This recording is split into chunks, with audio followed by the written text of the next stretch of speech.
boards to use for various applications. Several years ago, I built this much bigger shooting board.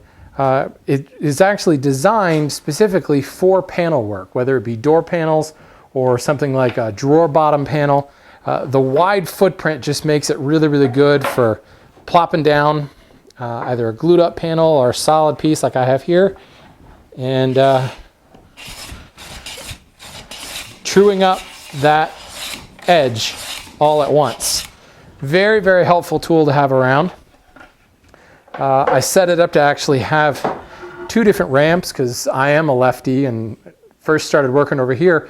Honestly, over the years, I've gotten so used to working with right-handed shooting boards that I actually prefer shooting right-handed these days. When I needed miters, I went and I developed a more specific miter shooting board. Well, I didn't develop it. I built a more specific miter shooting board. And it specifically has a 45-degree angle here so that you can work both sides of a mitered corner. I can drop a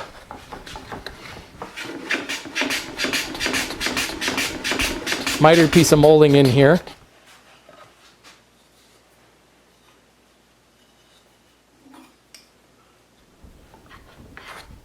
And just shape a miter, and then I can flip it over, put the miter on the other side, and just pull back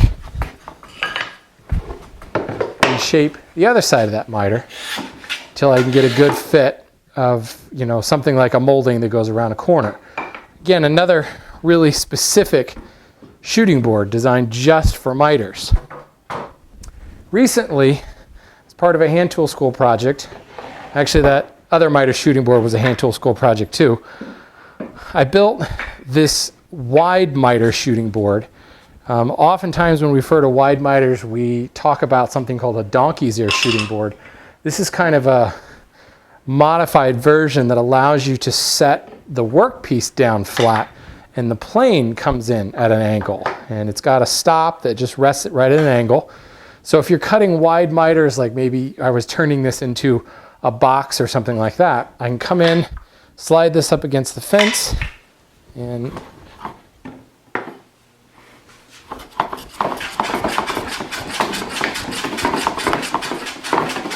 very quickly shoot a wide miter. So, there's always a reason for a different type of miter or shooting board. A couple years ago, I did a review on Vogt Toolworks Super Chute shooting board, and some really good reception from that.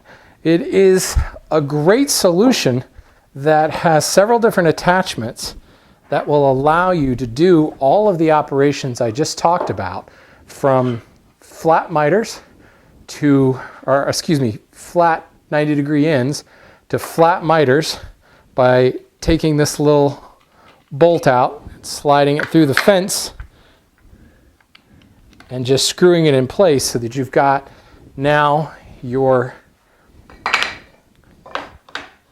piece you can reference at a 45-degree angle to the chute.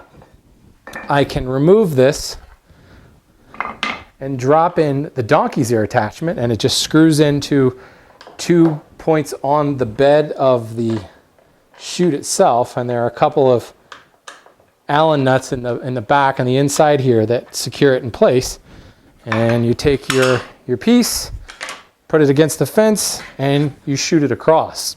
So very easily I can cover all three of those operations with the Super Chute. The Super Chute, of course, is got a really nice capacity here. It's basically the same capacity that I have on my panel shooter, and you can take a really wide panel in there. It's also all set up in an incline so that as you pass the plane across the board, you're using more of the iron. Instead of just cutting right in one area, as it moves forward and the piece angles, you get a cleaner cut because you've got a skewed angle. But again, you're not just dulling out one tiny section of the iron. This is especially important if you have a plane that you've dedicated to a shooting board. Well, a lot of people expressed interest in this. A lot of people visited Vogt Toolworks website, and a lot of people bought the Super Chute. Well, I want to say about 3 months ago, Tico sends me an email and says, I'm sending you the Super Chute version 2. I got a lot of good feedback last time he did a review, so I'd love to hear what you think about it this time. So, a couple days later, a box showed up, and I have Super Chute 2.0. Now let me be very, very clear when I tell you that Tico sent this to me free of charge. I did not go out and buy this.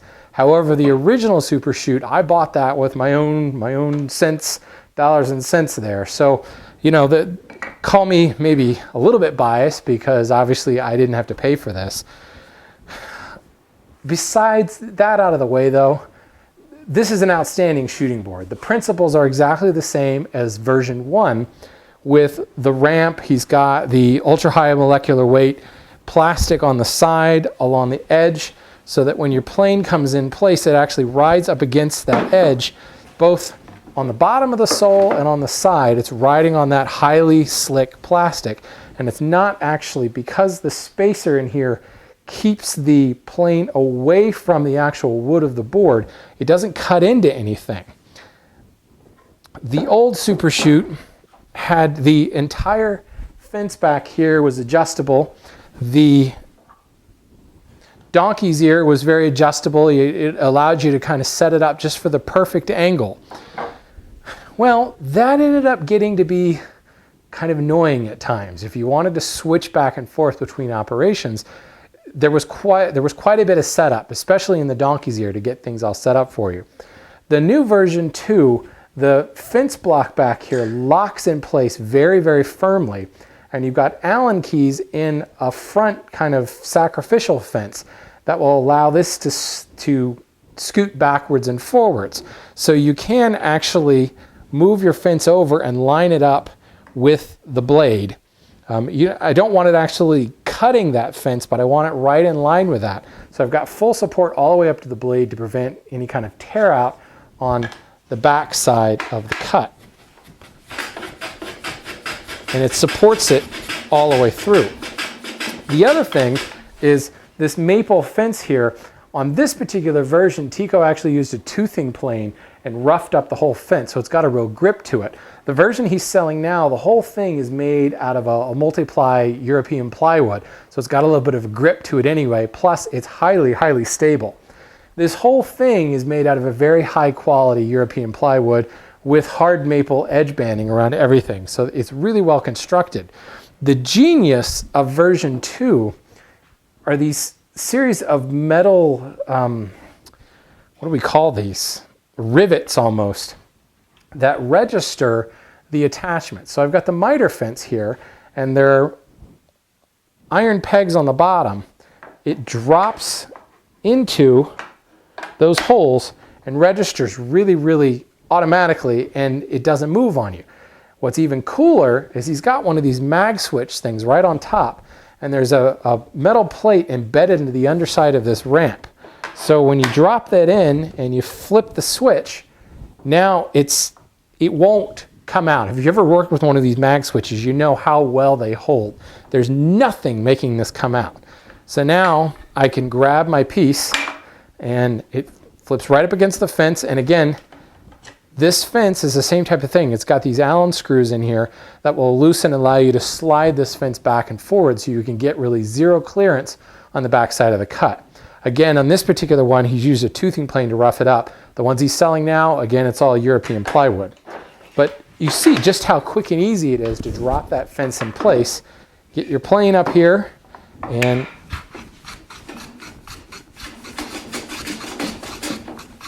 just like that, I'm cutting, you know, beautifully smooth, gorgeous miters ready to fit together.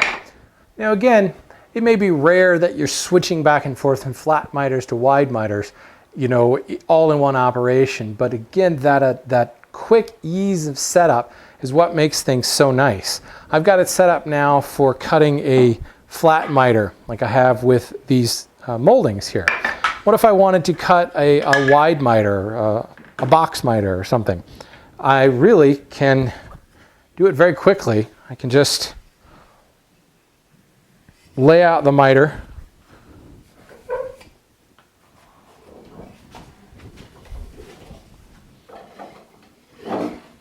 Hit this with a chisel to roughen the miter.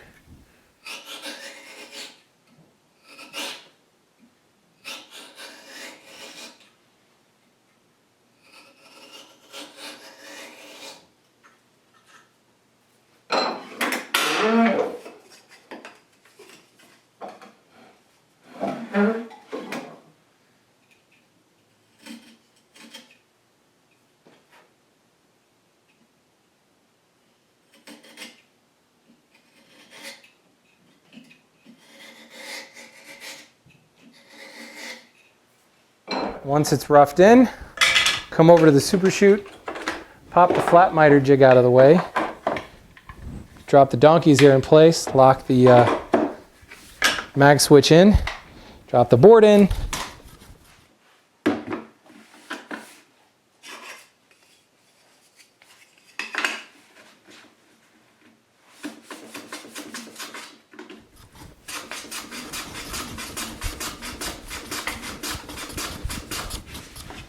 and voila, I have a flat miter. It's really just that easy. The other thing is, because of the way the ramp is set up, we've got this kind of hole back here.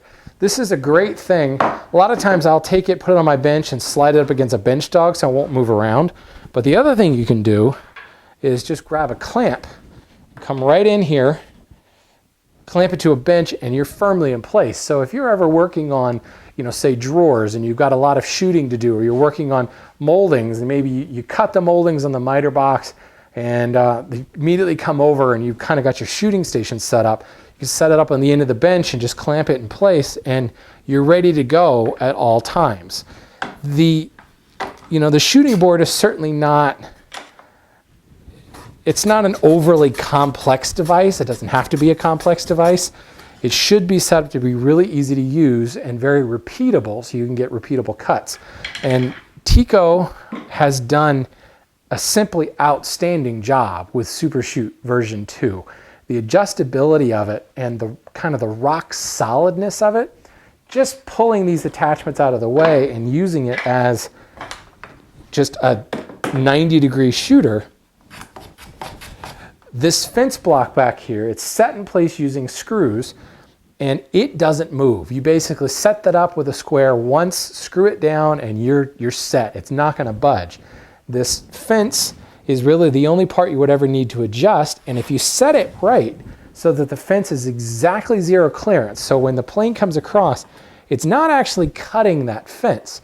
You don't have to really ever adjust it again. I suppose there could be a time when it'll just wear over time and you need to advance it forward, but you've got about an inch of travel here that I can move this forward.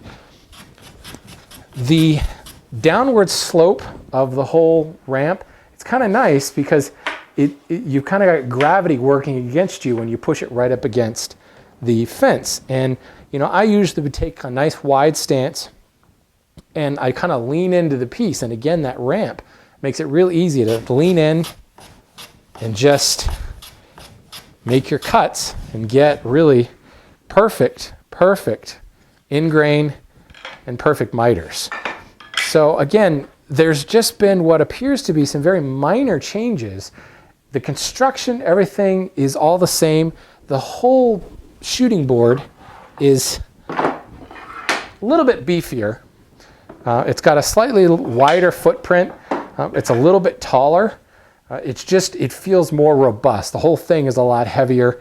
The pieces themselves are just better put together. So it's truly an evolution of a design here to see how Tico has gone from kind of his first offering into an even better offering. And, in swapping emails with him, I've come to find that he's constantly making adjustments to it and tweaking little things. He recently released an upgrade kit that allows you to take the new Lee Nielsen miter plane. What is that, the 55? The big right angle looking behemoth, and be able to add a track to it so that it just rides right in a track. So he's constantly kind of listening to his customers and what needs to be adapted and changed to make this an even better shooting board. So now that I have the Super Chute 2, let me back up. When I got the original Super Chute, I used it all the time and still use it all the time for 90-degree edges. I rarely set it up for miters and wide miters because, again, the adjustment of it got to be a little bit difficult. It excelled when I got it set up, but you know, I developed these other things, these other specialized ones that just did a great job. No setup at all, drop it on the bench, slide the piece in, hit it with a plane, you're good to go. Since I got the Super Chute 2.0, it's pretty much the only shooting board that gets used now. The rest of these are kind of taking up space because, I mean, how cool is it? Just drop it in, flip the switch, and you're ready to go. When it comes to you right out of the box, as I said, really the only adjustment that needs to happen is moving this fence in and out. Because this registers in these rivets here, it's already perfectly square. Same thing with this flat miter. It's already at a 45-degree angle. Just adjust this fence in and out and you're good to go. You might have to do a little bit of adjusting of this fence just using a square. It was probably set when it left and you never know if it got bumped during transit. I didn't have to change it at all. It was already dead on at 45 degrees, but at least you know if it does change on you, you have the ability to move it around. The other cool thing is if you work with really non-standard angles, or maybe you're using a 22.5-degree angle, like you're making a corner cabinet or something, you can take this little sliding fence off and attach a different fence, a 22.5 angle fence, put it in, screw it in place, and you're ready to go. So there's a huge amount of adjustability with this. And you know, you just can't beat it as far as shooting boards go. There's just nothing better out there. So kudos, Tico, for making just a phenomenal shooting board the first time around, and then going one step further and making it even better with version 2.0. So head over to Vogt Toolworks, VOGT, toolworks.com, and take a look. Tell Tico I sent you.